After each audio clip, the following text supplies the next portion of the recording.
live to talk about the Senate panel that happened yesterday, where we had all of the companies dealing with the SolarWinds hack and breach that happened just a few months ago, go into the panel of the Senate and talk about what happened and what they're doing about it. So if you haven't heard about the SolarWinds breach, I'm just going to give a quick 20-second overview. You can go to past videos on our YouTube channel and learn more about it. But in short, you had about 18,000 companies attacked.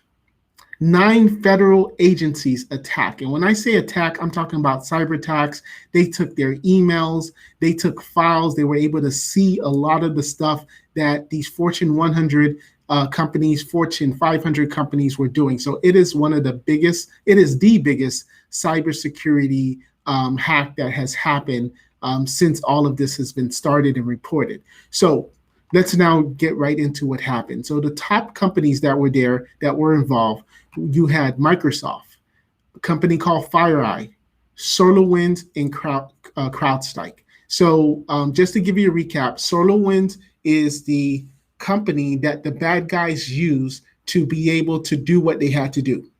Microsoft was also part of this because they were able, and I'll be talking about it later, but Microsoft was also part of it, and they were able to read the emails and the Office 365 and all of the things that Microsoft offers. They were able to read some of that information. Then you had FireEye, which is a cybersecurity company, and they were the ones who actually noticed this. And then you have a company called CrowdStrike, also a cybersecurity company, and they're currently helping SolarWinds navigate this whole thing and do more investigations and so forth. So now let's talk about who was not there. Amazon. Amazon did not send a representative. While all the other companies sent presidents and CEOs of their respective companies, Amazon chose not to attend the hearing. And this was actually something big, because why is Amazon involved in this? It's because all of this started from a computer that was on their server.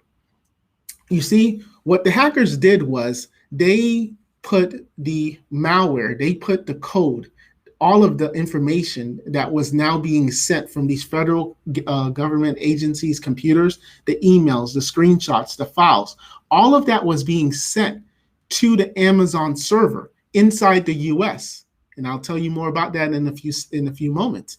And then from there, it was then sent to whatever nation state was doing this. And for whatever reason, Amazon chose not to send a representative, and they actually had a lot to do with this. Not necessarily that they were involved in what happened, but their systems was used for this. And it was very surprising that Amazon wasn't there. So as I mentioned, CrowdStrike, who was helping SolarWinds, there was a lot of finger pointing. And this is a 3-hour panel. So I'm going to, in the next 10 minutes or so, kind of just give you a recap of what happened and who's pointing fingers, who's blaming everybody. Because if no one, of course, is going to raise their hand and be like, hey, my fault, won't happen again, sorry about that. Everybody's saying, oh, it's this. So let's get right into it. So first you have CrowdStrike. They're helping SolarWinds recover from this. SolarWinds is a company that provides support for IT departments, IT companies. So when your IT person remotes into your computer and you're like, oh my gosh, how did you do that? Well, they have a program like SolarWinds that allows them to provide reporting and to allow remote access into it. So CrowdStrike is saying that it was Microsoft's fault for all of this to happen, because they're blaming the Windows architect. They're blaming the way that Windows, the actual program, like when you hit the start menu, when you turn on your computer and it says Windows, that's owned by Microsoft. And they're blaming that Microsoft's Windows operating system is just so complicated. It's just like, they're like, look, their stuff is antiquated, their stuff is complicated, and they're the reason why all of this happened. They need to simplify what was happening. They need to fix their own issues. So next thing is that you have Microsoft. Microsoft is saying, no, this wasn't me at all. We didn't have nothing to do with this. In fact, Microsoft is the only company out of the group of four that are actually blaming Russia. So they're saying Russia had at least 1,000 engineers go into this system, create this system, and figure out how could we hack the government? How can we hack SolarWinds? So they're saying, don't be looking at us. You need to be looking at Russia. So they also kind of blew off what CrowdStrike is saying and saying, look, CrowdStrike, SolarWinds had a vulnerability. We're not blaming SolarWinds particular, but it was SolarWinds. So again, just a few finger pointing. So let's continue going. Microsoft also disclosed last week that their Windows source code was also viewed by the bad guys. So when we talk about source code, we're talking about programming. So you know how you have the start menu, and when you hit the start menu, it goes up. And then if you hit the little icon for Word, it opens up Microsoft Word. Or if you hit the icon for Google Chrome, it opens up Google Chrome. Well, all of that is the programming in the back end. And the bad guys were able to view that source code. And when now they're able to view the source code, they understand how the Windows program works. So that's how they were then able to say, okay, look, if we make the hacking that they're doing, right? If they make the virus, the malware, if they make it where we know the source code is like this, and if we make it like this, we know we can go around Microsoft source code because we now know the source code. So that was another issue that happened. So, but Smith, who is the president of Microsoft, he went on to continue to say that, no, it wasn't us. It wasn't a programming error. It wasn't that we had, poor configurations or controls. It's just that SolarWinds, it's equivalent to just leaving the keys in your car, and then now your car gets stolen. It's equivalent, that they're basically saying SolarWinds systems weren't good to begin with, and that's why these hackers were able to get in. They're also blaming the configurations of the federal government and of these 18,000 companies that they should have done a better job in monitoring their systems. So like I said, there's a lot of finger pointing going on. So one thing that they all did agree, all the executives did agree, is that there needed to be transparency and information sharing between everybody. And what they wanted Congress to do, so now, again, they're pointing the finger. They're saying, hey, Congress, we've been telling you guys that you need to provide cybersecurity protection. If a company gets hacked, they're afraid right now. They're afraid of what's going to happen. And let me give you an example. Let's just say, for example, a healthcare company gets hacked. What's going to happen? The healthcare company, because they have personal identifiable information on the client's computers, or even if it's a manufacturer firm, they don't want to, unless they have to, they do not want to tell their clients that they got hacked. They don't want to be on the news being known as that company that got hacked, because now a customer is going to be like, wait, you can't protect your customers' information. Why should I give my business to you? Why should I give my information to you? So what the companies are now saying is, Congress, you guys have to put a law in that if there is a hack and a company gets hacked, an entity gets hacked, a corporation gets hacked, you have to now put a shield that people cannot come after them. Because what's happening now is that you have, let's just go back to this manufacturing plant. They get hacked. They paid a ransom to get their information back. But then their information is still out there. Now you have the customers coming after them, suing them because their information is out there. So you see why a company would not want their information out. So they're saying you, Congress, need to pass a law. That way, if a company gets hacked, then they can still disclose it, but they'll be shielded from any type of lawsuits.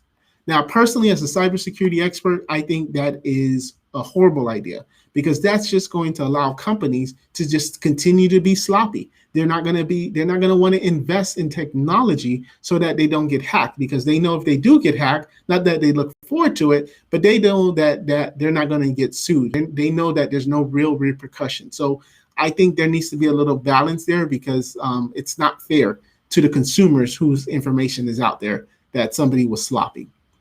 So another thing that that the companies and executives urge Congress to do is to create a mandatory breach report requirement for companies. So if a company got hacked, they're saying it would be mandatory that kind of like a police report. Because right now, if there was a fire in your building, right, in your office, you would call the police. The fire department would come. They would take the fire out, and then they would have the fire marshals come and they would investigate, and then they would put what happened and so forth. Well, right now, the federal government, now some states have it, but the federal government as a whole doesn't have a rule that actually says that. So what these executives are saying is, hey, you should put in a law that if a company is breached by law, they must inform the federal government and then put it into like a national database. And in that way, you have more information, because the more information sharing there is, the better the government's going to be able to go after if it's a person here in the US or internationally or whatever the case is. So another thing that happened that was announced is that the White House says that they're going to respond to the SolarWinds hacks in a matter of weeks, which could include sanctions in Russia. So the Biden administration has always said it's Russia and we're going to go after Russia. So that's going to be very interesting to happen. So my question for you, the viewers, what's next? It took the federal government, FireEye, and Microsoft, and so forth, about 9 months. They're estimating that for 9 months, these 18,000 companies and 9 federal agencies, information was just being sent to that Amazon server, and from the Amazon server, it was being sent to the nation state.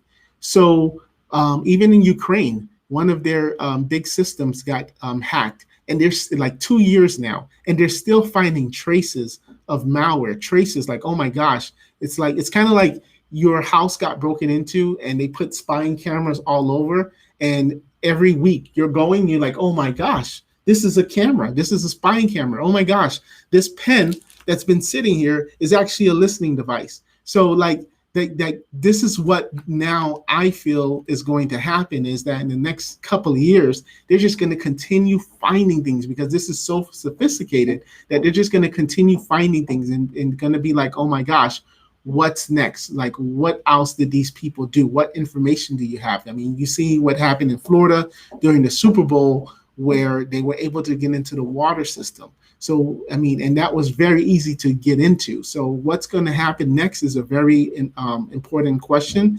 And also, as things evolve, how do we make this protection better? Some people say the NSA needs to get involved in domestic.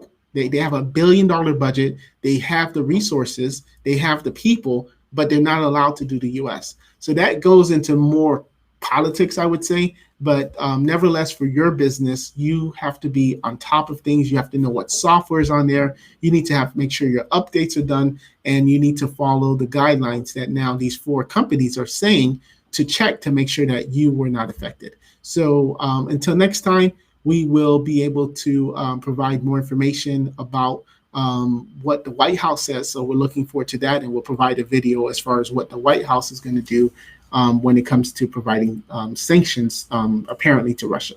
Take care.